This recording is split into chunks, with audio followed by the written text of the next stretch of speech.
Hello all, and quite a damp afternoon here in Dublin, so walking home and thought I'd do another video about the idea of kicking the can down the road, which seems to be all over the place in this new deal between the United States and Iran. So in multiple places in the deal they talk about how they will deal with one issue or the next later on down the line, with no specific idea as to when this later on down the line will be. Now they have decided to give 60 days to get as many of the issues sorted out as possible. So we'll see how well that turns out. But right now, it would just seem that they are just pushing it on the long finger. And this is deadly dangerous. Here in Ireland, we have experienced this in our own history. And like I do in most of my videos, I try to relate what's going on in the world back to Irish history.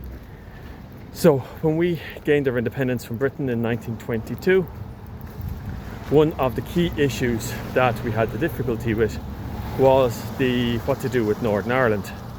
Now, the Northern Irish had already set up a parliament there in 1921, which was open and running.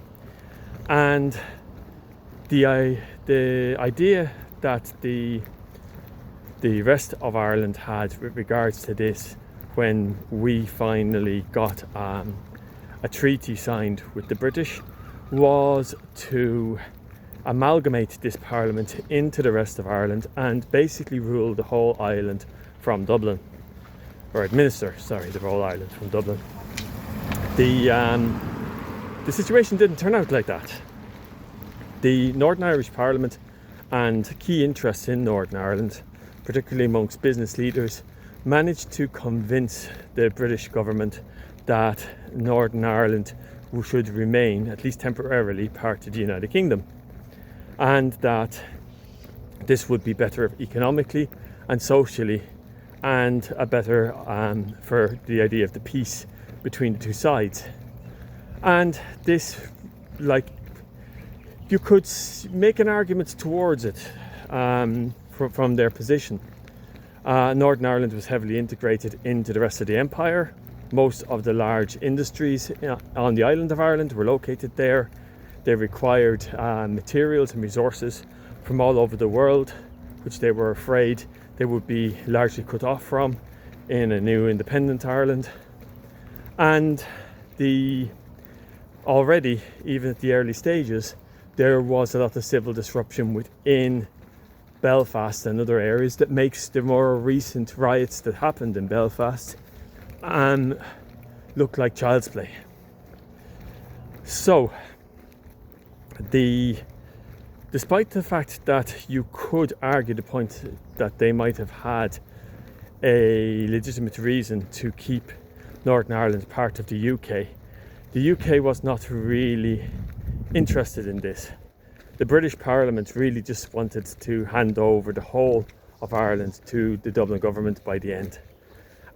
But they were convinced to do so, and rumours were circulated that there was a lot of money exchanged in order for that to be kind of solidified.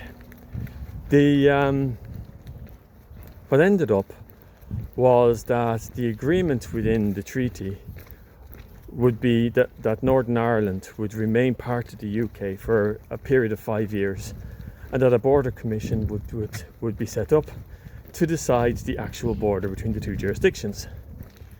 Now, in the interim period, in the 5-year period, Ireland went through a civil war, which was pretty brutal enough.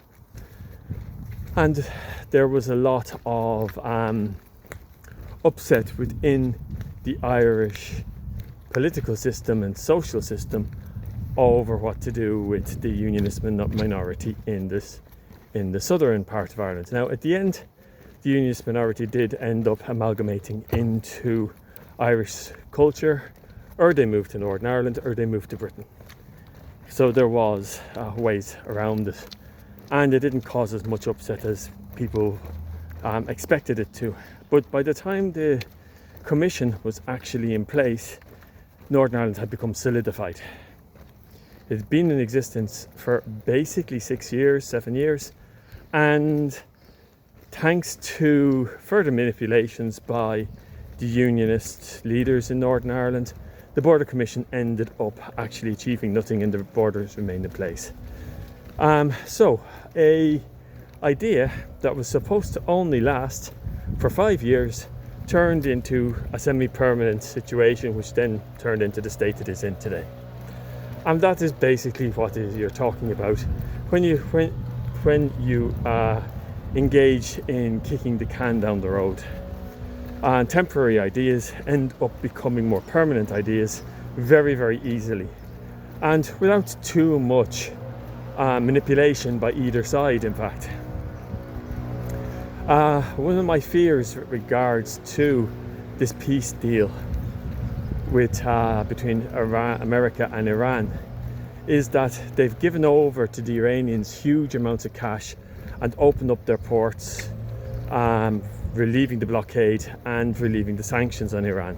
Now, in an ideal situation, this would mean that the Iranian government would have enough money to look after its people, but that's not what's going to happen.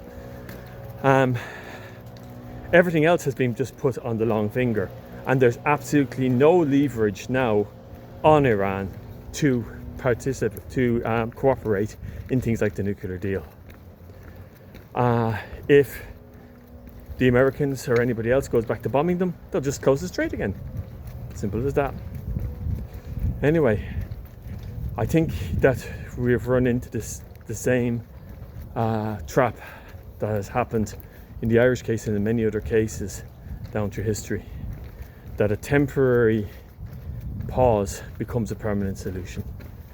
I hope not, but I fear that that's what's going to actually happen. We'll just have to see. Anyway, take care.